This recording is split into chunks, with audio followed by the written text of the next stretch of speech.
with an update from David Sevier as to where we are in adopting our policies and next steps. So, thank you.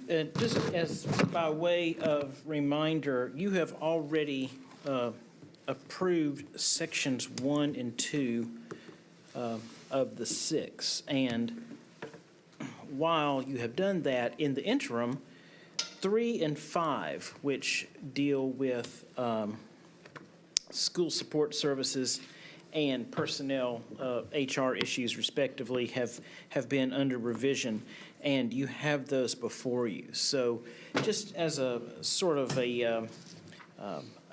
some matters of housekeeping, the way this works is I volunteer someone that they're going to be the point person. So I have to give great accolades to Ken Stark and to Lisa Spencer in operations and in HR for being great partners on this. And what they do is look at it and then decide who does that policy really impact, and then they take a look at it and make sure that it comports with our current operations, and if not, they make the necessary revisions. So what you have before you is that. So in short, that comes back, and then our chair, Ms. Shepherd, announces that it's going out for a period of public comment, which it did for 2 weeks, and we get public comment back on those 2 sections, which we did, which I'll address in a second. And then I take that public comment and take a look at it and determine whether or not we need to move forward with anything that's really necessary. In the case of the school support services section, we received no public comment. And in the case of personnel, we received 2 pieces of public comment. One was relative to 5.107, which is orientation and probation, and the public comment said that we needed to include that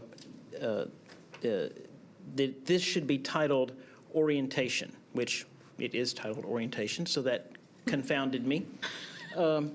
And the other one, which I have a suspicion maybe came from the same person, was 5.310, which is titled, what is that titled? Emergency and legal leave. Vacations and holidays, and their comment was that this should include holidays, which it does. So again, I was somewhat perplexed by both of those. So I am advocating that we make no changes to these other than the changes that were made to reflect our current practices.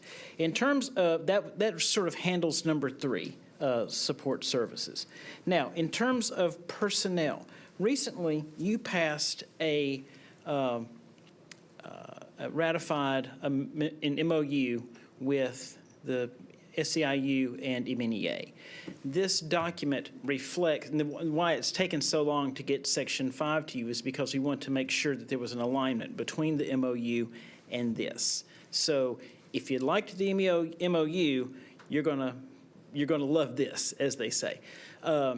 So that's the update of 3. So the next step is, as soon as we can generate a committee quorum, I would ask that we could take an action to move these to the board floor so that they can be ratified as soon as possible.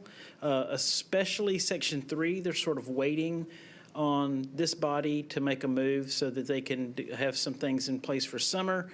I think the folks in HR would also like to see these things codified as quickly as possible, so during the summer they can have these sort of in their pocket as they are part of the recruitment process for hiring.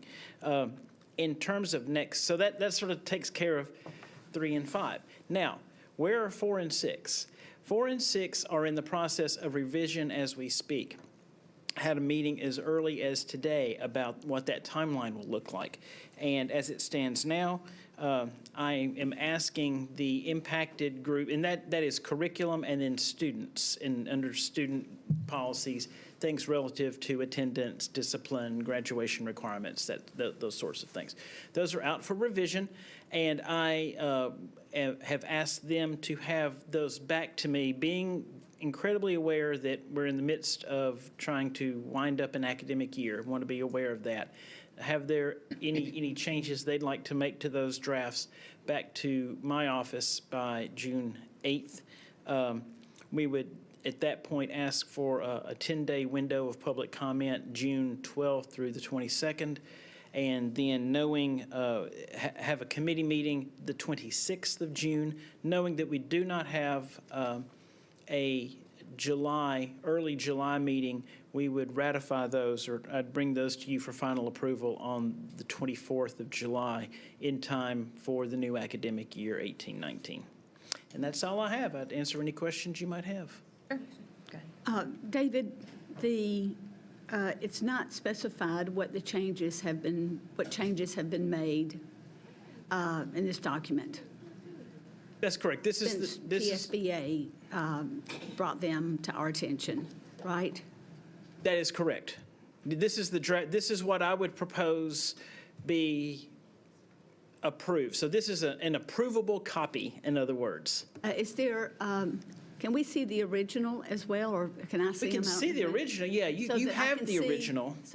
well, okay, well, I don't know where I have it, but I'd like to see what changes have been made. Okay, I can furnish you with a link to that document. If you would, make me a copy of the ones that we're going to approve so that I can look at them in detail. Certainly. Thank you. Okay, maybe I misunderstood you, but you just said you would have the last two sections to us to approve for the second meeting in July, the 24th? That's correct. But we don't usually have a second meeting in July. At whichever meeting we have in July. Okay. We usually have the first, am I right? We That's usually right. have the first one? Fine, okay, then I stand corrected. Okay. Well, that's even better. Yeah, Actually, it okay, is. Thank you. perfect. Christian, we're going to pounce on you since you're our quorum. So David was just updating us on where we stand with the policies. We've adopted 2 sections, and we have 2 more sections in front of us tonight, which are 3 and 5. Okay. The hope is that we can vote on these just so that we can move them to the board floor, and then everyone can more thoroughly review them. We've already had them, but these are the latest version that take into account public feedback, which was almost nil. And so we would be voting to adopt these tonight at the committee meeting, and then we'll move them to the floor as soon as possible. The reason that we'd like to go ahead and do it is because there are staff members awaiting the results of this vote so that they can, for their planning purposes over the summer. Yeah, what do you mean, like the tenured people that we're voting on tonight, or The what? the tenure list that we're voting on tonight? I don't know specifically. No, strictly the HR, sections 3 and 5 in your big giant tower Yeah. there of papers. Personnel Support and support services services. and personnel. So there are many things within there. For instance, the personnel, the thickest one is personnel and HR. And this is essentially puts into action the MOU that you adopted recently with MNEA and SEIU. So Okay. we want our MOU and our policies to be in alignment with one another. Gotcha. Okay, so, but no other changes to existing policies? No. Okay. We're going to. No, the only part, oh, go ahead, I'm sorry, I That's all right. apologize. Go ahead. The 2 sections you have ratified at present are sections 1 and 2, dealing with board operations and fiscal management. Gotcha. So this would not have any impact on those 2 sections. Okay, thank you. Yes, ma'am. Now I need a motion on the next 2 policies, sections. Sections, so I move to approve sections 3 and 5 in committee. I'll second it. All in favor? Aye. Okay. Thank you. All right, thanks. Okay, and then the next part of the meeting, I want to review the policies that we have already passed because during our budget discussions, a lot of issues have arisen, and I've been in contact with the TSBA representatives and attorneys, and I have realized that a lot of the issues that arose are actually already encapsulated in our policies. So I think it behooves us as a board to review the existing policies that we adopted in December and January in light of our recent budget discussions, so that that we're all aware of the role of the board, the role of the director, and what the expectations are, because this is a pretty vast change from how we've operated in the past. So I'm just going to run through some of the policies that I think apply, and then afterwards, if you have questions, feel free to let me know. But otherwise, I will let other people, if there are other policies that, other particular sections that board members want to discuss, we can then review those. So I want to start with Section 2. And this section was adopted on the 23rd of January, 2018. 2.800. 2.800 states that all expenditures not already approved through the budget process shall be approved by the board or the director of schools when authorized. No expenditures shall be made except on an approved purchase order or contract. Employees in the district shall not create or authorize creation of a deficit in any fund. I'm not going to read all of this, but in general, and speaking with the attorneys from TSBI, I think one of the problems we've had as a board in the past has been that we have delegated so much authority to the director, and we are not aware of some of the expenditures. So what they've repeatedly emphasized to me is that the board is really responsible for the budget. We are supposed to be approving all expenditures either through the budget process or through the processes during the year. And so I just wanted to start there and just use that to sort of set the tone for the rest of these sections. Okay, 2.201 is entitled Line Item Transfer Authority. Thank you. And so this is something different than we've done in the past. All line item transfers within major categories shall be made upon the recommendation of the director of schools and approved by the board. So that means if money gets moved within major categories, the board has to approve that, and we have not been doing that. And then when money is moved between major budget categories, that goes to, actually, I'm not seeing this now, that goes to the council. Did we take that out, that section, David? It's my understanding that you did because of the metropolitan form of government. We're not required Okay. to go back to the council or a county commission like a different municipal type district Okay. would need to be. All right, but we do need to be approving any money that moves within major categories. All right, section 2.300 states that a system-wide salary schedule is adopted annually, and this came up at our last meeting. We are responsible for the salaries of employees, and we are to adopt the salary schedule. And so we should be sticking to a salary schedule that we adopt annually. All right, let's see, mine are out of order. 2.400. On the second page, I'm sorry, let me skip that one. I'm going to go to the next one. 2.701. Okay. Financial reports. The executive committee shall submit to the board at each regular board meeting a report of all business transacted since the last regular meeting. So that means that the executive committee, which is comprised of the chair and the director, put together a report of expenditures to share with the board. And then the director shall also deliver a quarterly report of all expenditures to Metro Council quarterly. And so we are not doing either of those things. All right. May I just add something to Sure. that? On line 7, it says, as well as similar information for the prior year so that we can compare the expenditures in the present year with the previous year. Okay, and then turning to 2.806, this is, this policy applies to the bidding process and purchase solicitations.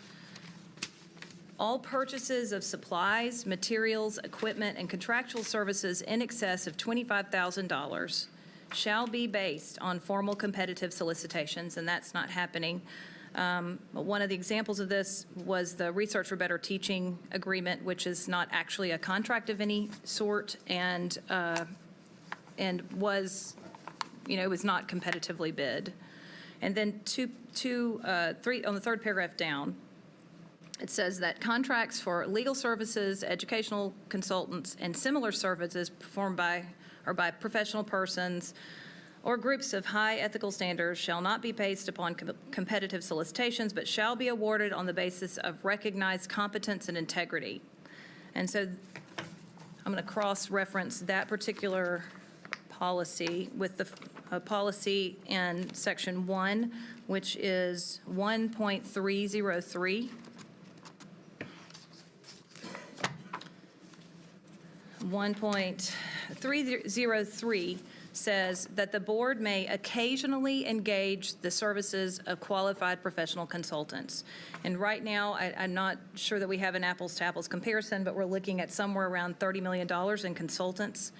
And this policy also says that we must have a written proposal submitted that will detail specific things such as the specific objectives accomplished by the consultant, the tasks to be performed, the procedures to be used in carrying out the tasks, target dates, et cetera. And so the board, I think the language here may require some tweaking, but I spoke with the TSBA representatives and they told me that generally this is envisioned to mean that the board is supposed to review all consultants and approve them. So we would need to see their qualifications, which are referenced in 2.806, and also the objectives, the purpose of their work, their plans for completing the work, et cetera, and that's referenced in 1.303. Madam Chair, could I have a? Yes. So the only thing is for 1.303, that's under school board operations. So that's talking about school board consultants? Well, that was my question, and that's why I called the TSBA. They said typically this is used to, the vision for this is that the board is to approve consultants. Now, they can't be competitively bid because they're offering unique services, but the board should be approving consultants. So if we want to tweak the language around this, and David and I have talked about making notes on anything that is questionable that we might want to come back and revisit, and then we can come at the end and vote for any changes that we want to clean up the language. So you're saying change this from being under school board operations, so we're no longer just talking about our consultants, but any consultant that deals with anything in an expert category or, an area of expertise for MNPS. I don't know if, because we've talked before when we talk about getting in the weeds and making sure that we're not making decisions, for the professionals here. I mean, I agree that we should be looking at any consultants that work with us and provide us services, but I don't know about changing it to mean that we look at every single consultant for every subject area, every grade level. So those are my 2 cents. And when I looked at that, I also had the same take on it in that it's under board operations. I'm not sure that most of us on this board have the expertise to look at a consultant, to know what a good consultant looks like and, what they're going to do. Personally, I'm not sure that I want to be in this, as my colleague says, in the weeds on that. Yeah, I think this is our job. I think that is, that we are responsive, especially when we're spending $30 million in consultants, that it behooves us to know what we're approving and to ask the questions before we approve them. And I'll just say, I don't think we have the expertise really on a lot of the contracts that we're given, but we're given a description of the services. And I think that's why it's helpful to have, we need to see a resume, we need to see how much this person's planning to charge, what the scope of work is, those kinds of things, just like we with the contract. I think we need to be doing that.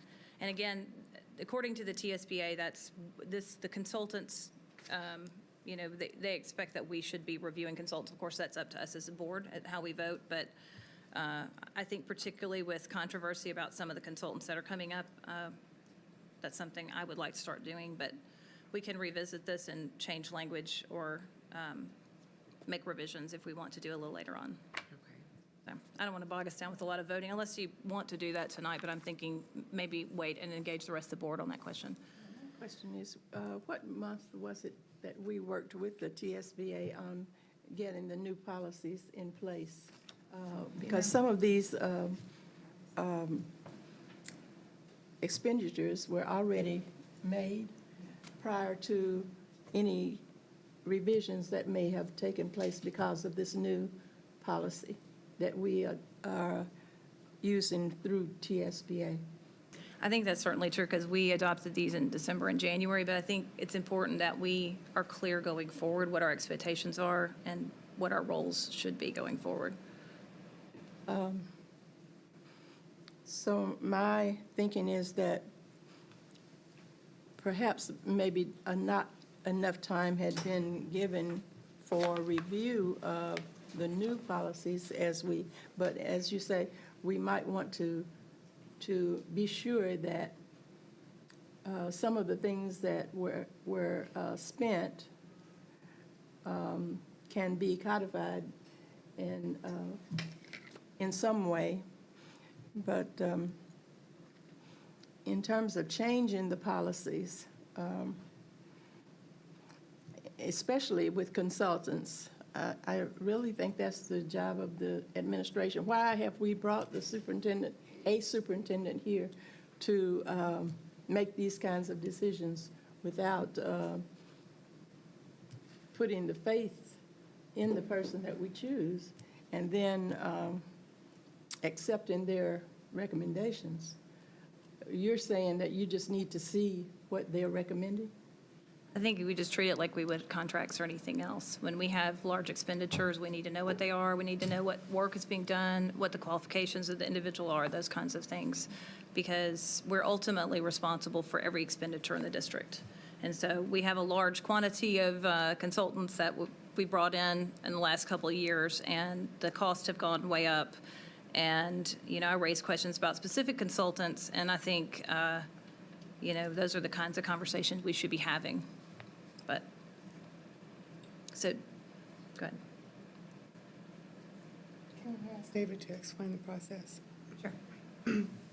Dr. Severe, would you explain how that would work, that process would work? Perfect. So, thank you. So, we have had discussion. You may remember very early in this process, we talked about anytime you're making such a shift, there will be some overlap between. We're dealing with that sort of on the website right now to make sure, because even policies that you have not ratified yet, you have other policies that sort of live in its place. So we've got some directional language on our website that say, if you're not finding what you're looking for here, click here, it might be over here. And these are the ones that are overriding in terms of like sections 1 and 2 right now. So having said that, Ms. Frog and I have spoken, and I believe I've spoken with you all as a group and with her individually as chair of this committee about what the sort of wrap-up process would be. That, you're going from 18, 20 pages of policy to, maybe 400 or 500 pages of policy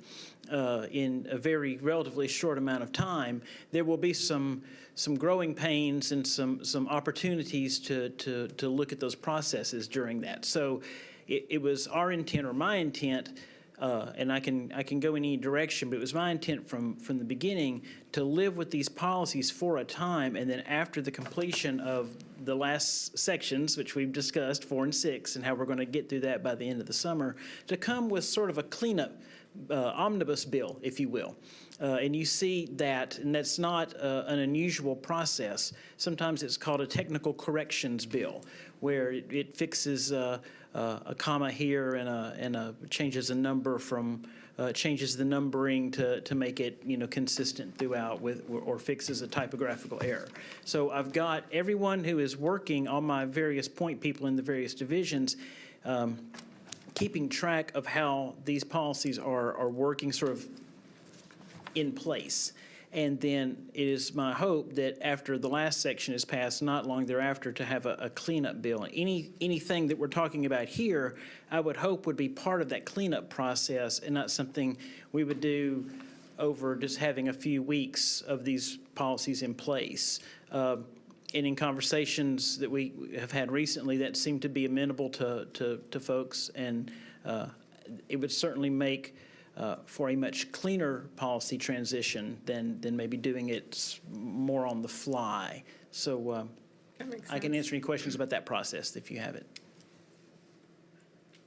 Thank you. All right, so I'm going to suggest that we park this, if you'll park it in your omnibus, your omnibus bill. And I also made a note, and we'll just review this when we get ready to review changes. Okay. All right, so now I want to look at 2.808, which is entitled Purchase Orders and Contracts. The second paragraph says that all purchases made by the school district shall be by purchase order. No purchase shall be made nor payment approved unless covered by an approved purchase order. No goods or services are to be provided to or accepted by the school district prior to issuance of an approved purchase order. And there are exemptions, but this goes to our discussion about the unauthorized purchase requests. We cannot have purchasing that is done outside of proper procedures, and there must always be a purchase order in place before a purchase is made. And hold on one second, I think there's another section that applies.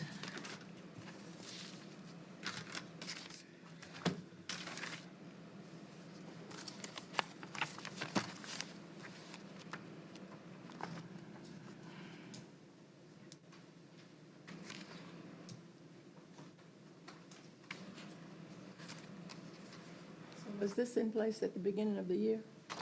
This was adopted in January 23rd of this year. So this has been in place since the end of January. Yeah. I just said, it's like changing the rules in the middle of the game. So you have some things that were in place prior to the beginning of the school year. And then we're holding someone accountable for what was in place at the beginning of the year. And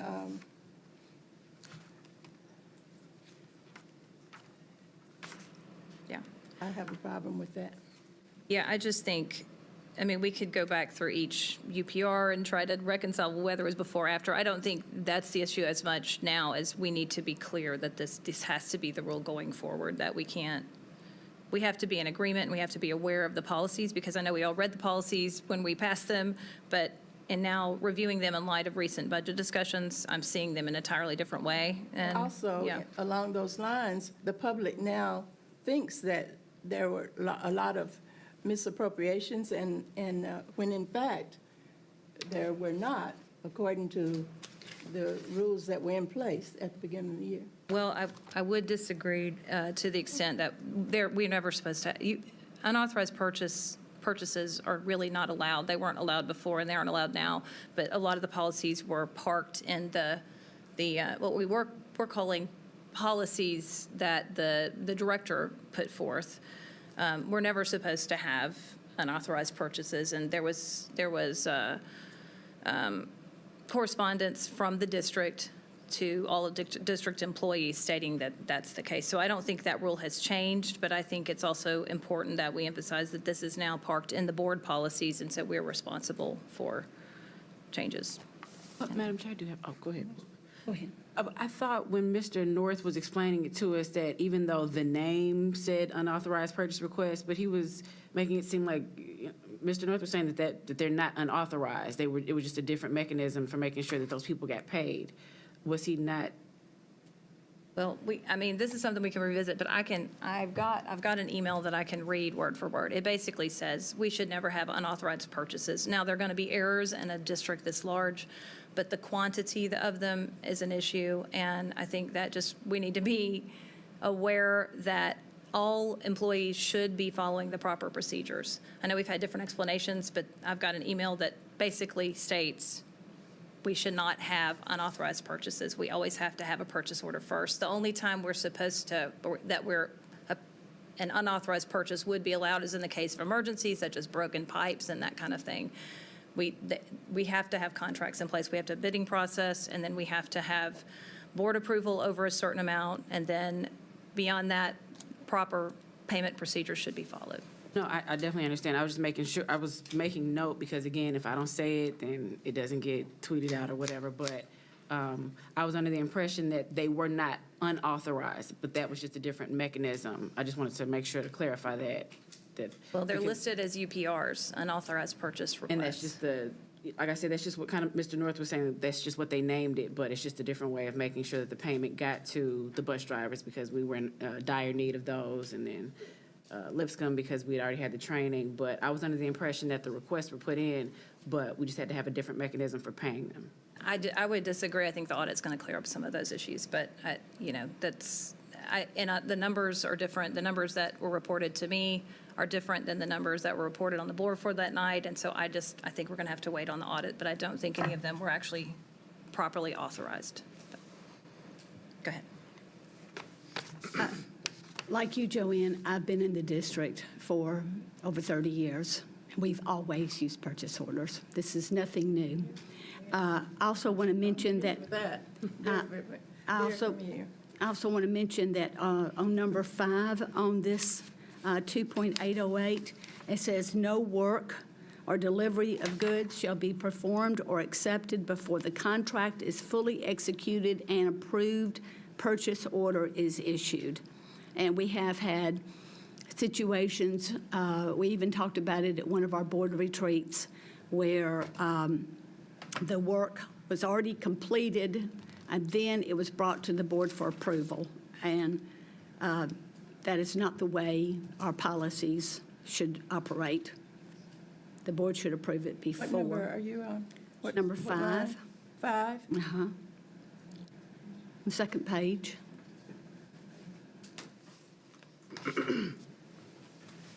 And sometimes, this is talking about the contract should be fully executed and approved purchase order issued. And also in 2.805, the second paragraph states, "The board will not, under any circumstances, be responsible for payment of any material, supplies, or services purchased by unauthorized individuals or in an unprescribed manner." And I take that to mean that we are not responsible for purchases that are made outside the proper procedures.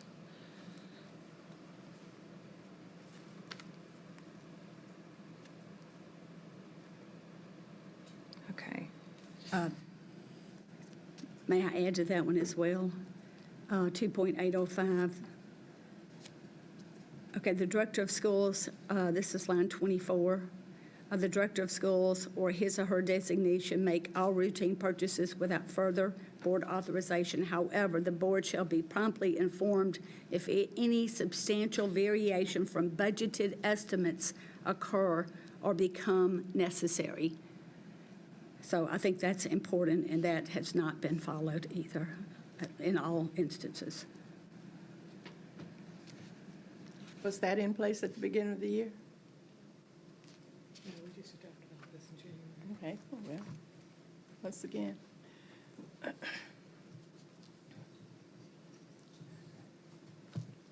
All right. I'm looking for this email, and if I can find it, I'll read it to you what the district internal communications said. Okay, next, 2.809. With regard to vendors, no person, first or second line, no person officially connected with or employed by the school system will be an agent for or have any financial compensation or reward of any kind from any vendor for the sale of supplies, materials, equipment, or service to the school system. And so I raised the issue around Scholastic, where Scholastic paid for rooms and perhaps other services on a trip to Amelia Island. And we do not allow anyone who is employed by the school system to get any sort of benefit from a potential vendor. I think that's that's an ethical issue. And so I think, again, we need to be sure that this is followed. Okay. And then I just have 3 more in section 1 that I wanted to highlight.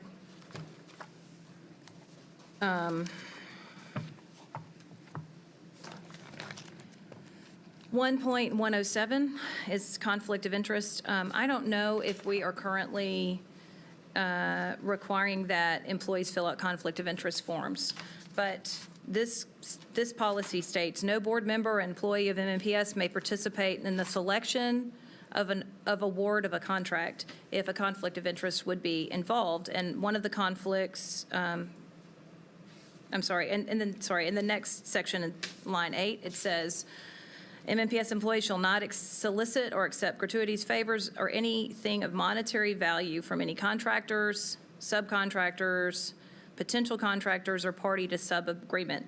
MNPS will not award contracts to independent contractors that have been solicited by these means. Again, I think the Scholastic trip to Amelia Island comes up. I know that we have at least 1 employee and possibly 2 accepting consultant fees from Educational Research and Development Institute, and which is a nonprofit that partners with a number of companies that have provided us with contracts. So those companies are Performance Matters, NWEA, which provides our map testing, Scholastic, Discovery, and others. We need to be sure that there is no conflict of interest for those who are accepting payment around these contracts. And again, this raises ethics questions, but I have asked before and I still don't have it. I would like to see a list of all consulting fees that were paid to all MNPS employees so that we know whether there's been compliance with the section. Also think we need to be sure that employees are regularly filling out conflict of interest forms so that we can review whether there is an actual conflict. Madam Chair, sorry, I have another question. Go ahead. Isn't that the email that we got from Dr. Severe? Didn't we get an email from you with the consultant lists and fees? Not the fee, we never, correct me if I'm wrong, we got a list of consultants, but we did not get a list of who is accepting fees from consultants, people who are employed by the district. Is that correct? Okay. So that's what I would like to see. The next section, 1.108, it's just a section on nepotism. I think we actually were informed, but just so that we're all aware that if anyone is hired within the school district, the board needs to be made aware. If that person has a relationship with someone working here, the board needs to be aware of that relationship before they are employed. And I think they were in the past. Okay, We then were in the past. I have another question. All right, Because, go of ahead. course, I have a number of family members who work in the district, and a few of whom are trying to move up in the district. Mm-hmm. So I need to tell you all every time my little sister applies for a new job, or, It says, well, it may be, when a person's considered for employment, and that person's related to a member of the board, that would be you, the director of schools, an administrator, any appointed or elected city official, we just have to be notified that the relationship exists. That doesn't mean that we're always going to do anything about it, but I think we need to be aware that there's a relationship. okay, do we have any mechanism to make that happen? Because I never knew this in the past, and my sister got hired at the beginning of this semester. Well, I think that would Had be another up sister. to the director's office. If you want to respond, David, the director's office would have to put in place procedures. I will just point out, Sarah, that that relates specifically to initial employment, so I don't know that that would necessarily relate to advancement through the system. So if they've been employed as substitute teachers and are now looking to be full-time teachers, when you fill out, and I would defer to my colleagues in HR, but when you fill out an application, there is a question about relationships that I completed. I checked a box. Well, I guess I'm under the impression that Amy is asking for the board to be notified. You know, we don't see those applications. So are you saying that we should start, like, red flagging those? Well, of course, I don't know what happened to my application once I checked the box no, so I mean, obviously, you wouldn't have been informed about me. And I don't know about what you've not been informed about. So I don't have an answer, only to say that that is relative to initial employment, and you were asking about relatives who might be employed in the system progressing through. And initial. Yeah, so that it could be applicable for that. Because I have another little sister looking to, well, who has applied. I have an aunt who has, you know, my family's full of educators. Family lives here, yeah. Yeah, so, Ms. Story, do you mind, I'm sorry. No, I was going to suggest that. That's great.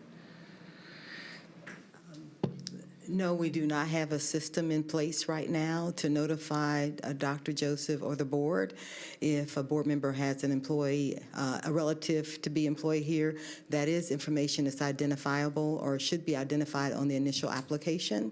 I think it'd be very difficult for us to be able to monitor when relatives are moving through the district, especially if they don't bear the same last name. Right. And then we have people who have similar names who are not related. So it'd be difficult, I think, to monitor after a person's been employed, but we'd have to put in a system to be able to share with the board when a board member's relative is hired. And we can only do that if the relative identified the board member as a relative. I guess I'll just say this. I don't want my name to be called out on the board floor. I don't want to be accused of anything. I don't want any ethics. You know, I don't have anything to hide. I just want to make sure that, because this is just, it's like this is starting to kind of spin away from us. And I just want to make sure that I'm not going to jeopardize employment for my siblings or that I won't get in trouble for not having told you all that my little sister is applying and my aunt is applying. I mean, those are the only two that I know that are looking for initial employment, but. So what if you didn't know if one of your relatives was looking for initial employment? Well, I'm just saying, based on what, if we're going to the letter of these policies, I need to know what we're voting on. I need to know what ramifications there might be, just because I'm in this position right now also. So they're just twofold, just making sure. I hear you. So, It makes sense to me what David said, that there's a box that it's not your responsibility, it's the applicant's responsibility. When they complete the application, there's a box that they check that says, that board member is my sister, you know. And we do annually, at least each year, I've been here now 2 Januaries, and each January I've been asked to complete a conflict of interest form. And so that is something in Here we place are. that's done Okay. every year. May I just add, there's an aspect of reasonableness around this, and it's possible that I could apply for a job and not know that I'm related to one of you. I mean, it happens, right? And I think we need to be really aware of that type of unintended outcome with any policy, not just this policy, but that really thick stack you have in front of you with any policy. What are the unintended consequences of language around these sorts of things? If I make application for a bus driver position and I didn't realize that, Ms. Shepherd was my second cousin, then I don't want to jeopardize either one of our positions just because we happen to be distantly related. If that were to come out later. And I guess, by the letter of the law, that could be an occurrence, but certainly not by the spirit of what this policy is designed to do, in my opinion. And that's something, we may just have some sort of written report at a certain time. That's something we could discuss, but that would obviously be something that the director's office would decide how best to implement. So. I don't think we have to make an announcement on the floor whenever we hire someone that's related to someone. Okay, and then and I've already talked about the final one, which would be 1.303, which regards consultants. So those are the policies that I believe apply to some of the budget issues that came up over the last month or so. And if anyone has any other policies you want to discuss. Before we do that, would you mind listing the policies, just so I can go back in? Sure. Review. Okay. So I referenced in section 2, I referenced 2.800, 2.201, 2.300, 300, 2.400, 2.701, 2.805. I'm sorry, take 2.400 off the list because I considered talking about that, but remove that. 2.805, 2.806, and 2.806 and 2.303 are in conjunction. They both have to do with consultants. You said 2.806 and 2.303? I'm sorry, 2.806 and 1.303. Those are cross-referenced because they both concern consultants. 2.808 and 2.809. And in section 1, we talked about 1.106, 1.107, 1.108. Oh, I'm sorry, I did not talk about 1.106, and then 1.303, so I'm sorry, well, let's, No 1.106? I'm gonna go back and talk about it now, I forgot to bring that one up. So 1.106 states, it's an ethics committee. Now I can't find it.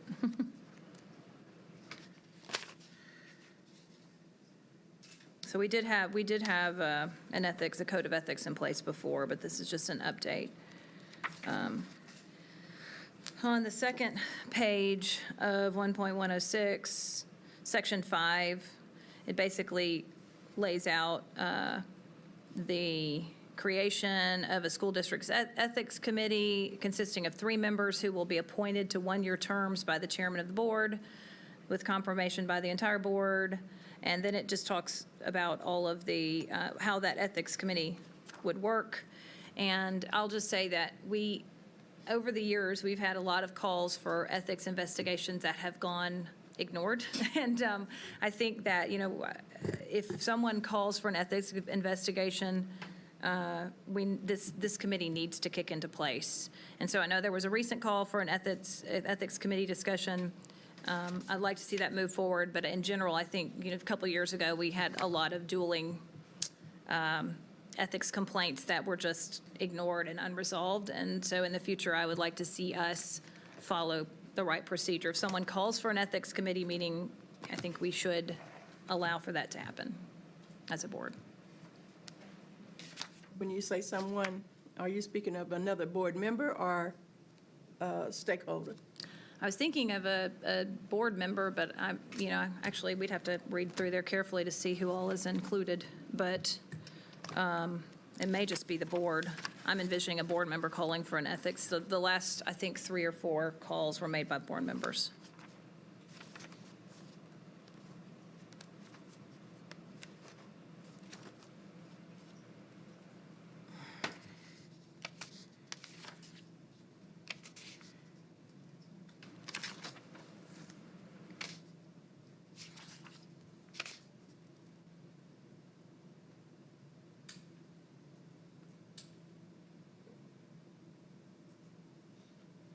I don't know that it's clear who can call for it.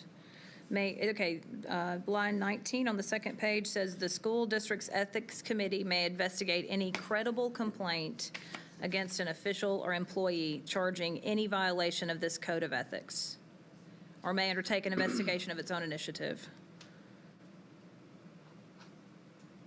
So it appears that it does not just have to be, we would just have to determine that it's credible. The ethics committee would have to determine whether it's credible or not.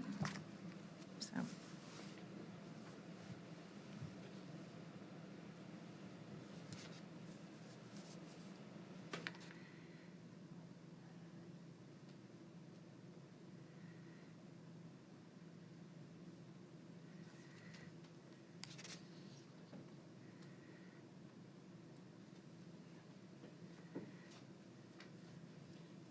That's all I have, unless you all have other issues that you'd like to raise.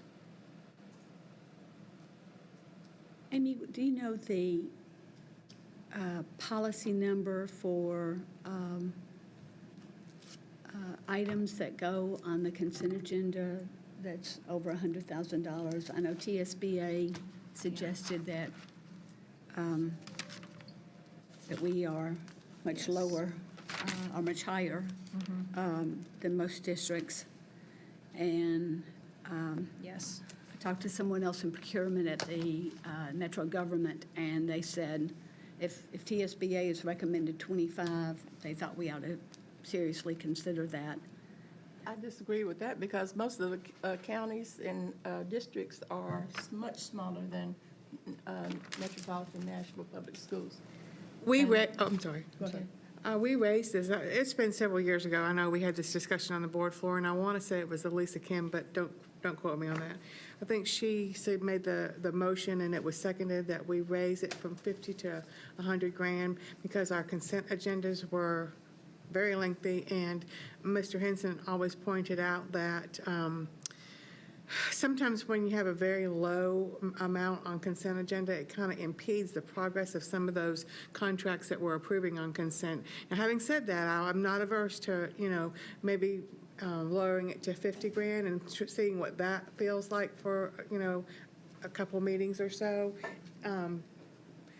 My biggest fear is, like Mr. Henson said, is just impeding some of that progress, but we still have to do it in the right manner.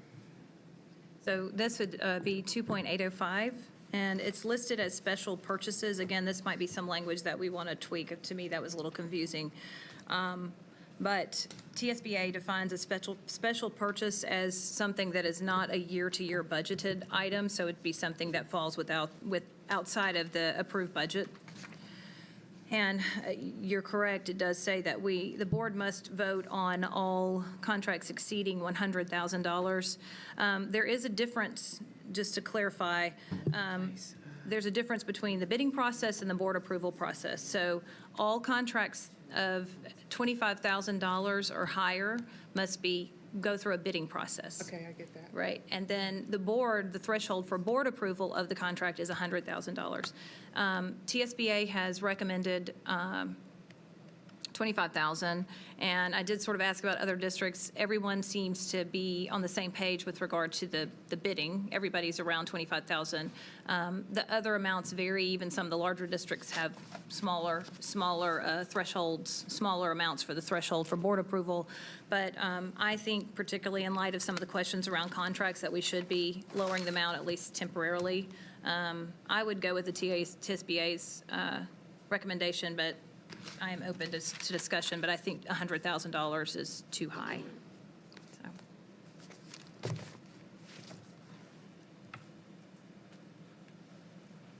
So before we make any of these changes, are we going to have a chance to kind of study this information and so that we can come to some consensus on some of these items? We can, I personally, and this, again, we can have a discussion. Personally, I think it might be helpful to change the contract amount because that's something we've already considered in the past. But, so I'd be comfortable voting on that tonight. But I think in general, I mean, the language, changing some of the language, the policy that we parked for consideration later in the summer, I'm happy to wait on some of those things. So it's up to you all.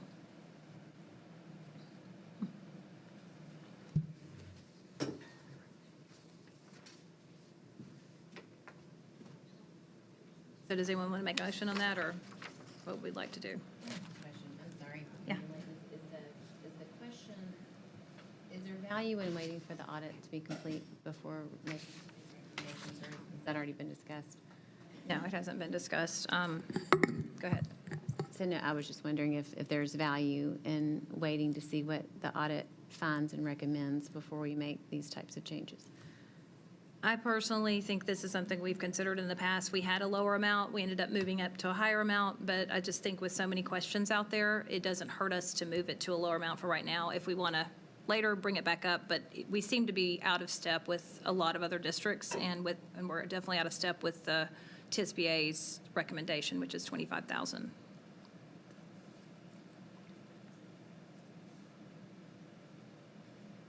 TSBA's recommendations for 25,000 for a district our size and budget our size? They just, yes, just in general, that's what they recommend.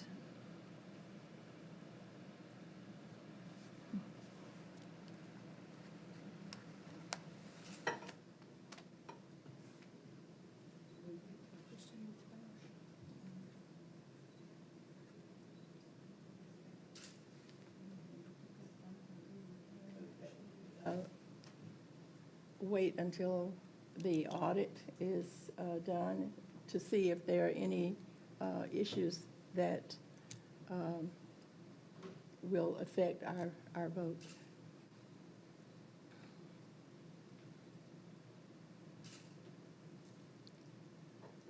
Is that a motion that she That was a made? motion. I'll second it. Okay. Okay. All in favor? Okay, all opposed? Okay. Because there might be some other cleanup that we need to do, besides just that one, and that way we could do it all in one fell swoop. Right. Okay, David, can you park that 2.805 also in our omnibus?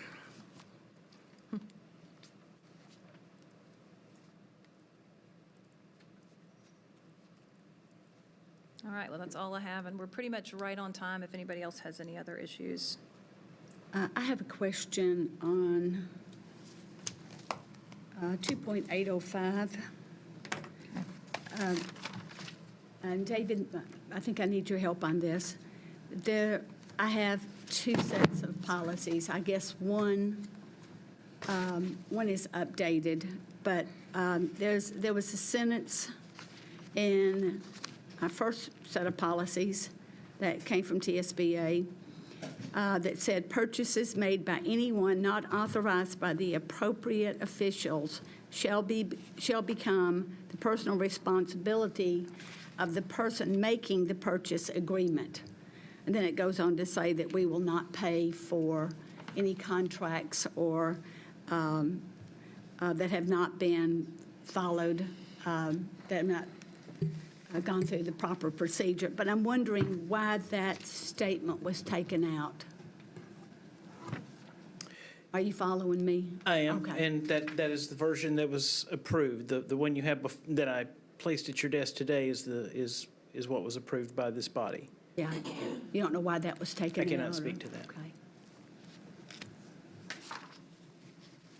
What number? It's 2.805. But which line? Sorry. Well, Middle. the older policy was started at line 6, and what I just read was taken out. So here's my question. The older policy made it very clear that if someone doesn't follow proper procedure, that they will be responsible for the purchase. The new one leaves that, says we're not going to pay for it. So who's going to pay for it? Well, I think I would hazard to guess, but it would only be that I believe it was the intent of the district to settle its debts. And if a purchase was made and there was a procedure that was an I was not dotted or a T not crossed, the district didn't want to put a teacher on the hook for a toner cartridge or something that they would have purchased on behalf of the school. Well, I think we're saying two different things. The board will not, under any circumstances, be responsible for payment for any materials, supplies, or services purchased by unauthorized individuals or in an unprescribed manner. I don't think that's dotting an I and crossing a T.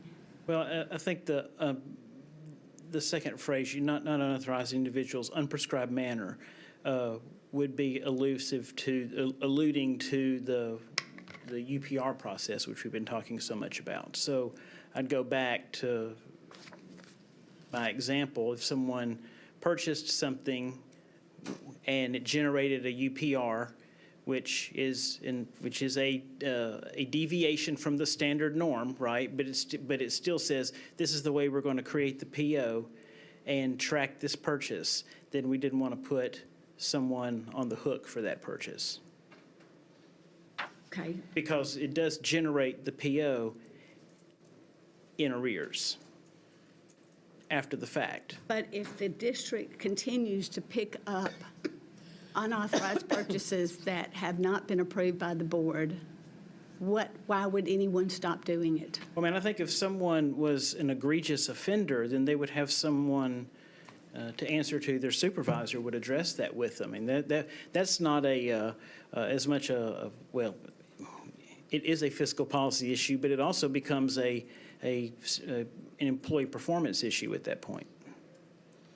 Yes. I mean, if I continually go out and buy things without doing it the appropriate way, you might let me slide once or twice, but on my 15th time, you might get tired of completing that paperwork for Dr. Severe.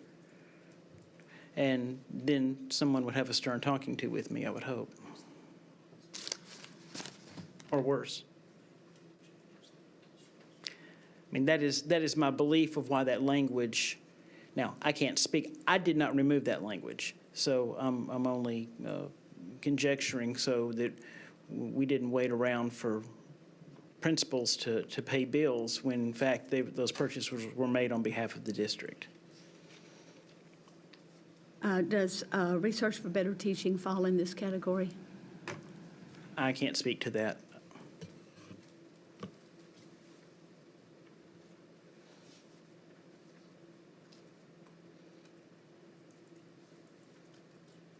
So I found the email about UPRs that I mentioned earlier that I couldn't find. So this was an internal communication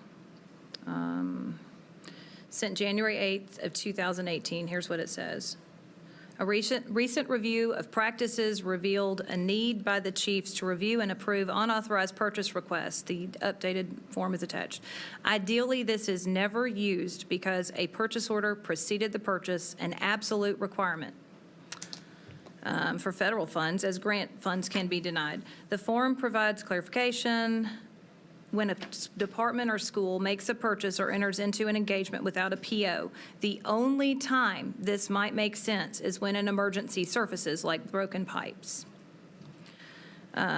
The old form did not include a review by the chiefs, but they need to know when events occur. It is a policy violation, but more importantly, the use of a purchase order is a transparent fiscal action. It seeks prior approval by management, reflects an intentional selection and award to a given supplier, and clearly states what tax dollars are being purchased. The new UPR is effective immediately, and we thank you in advance for using the new form. So I guess the point is that we've always had a purchase order requirement, and these are never to be used except in emergency, and this was an internal communication within MNPS that was sent out.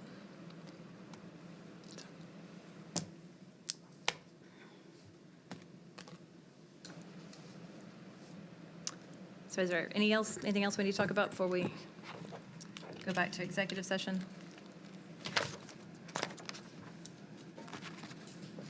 All right, I'll just adjourn the meeting. Thank you. Thank you, Amy.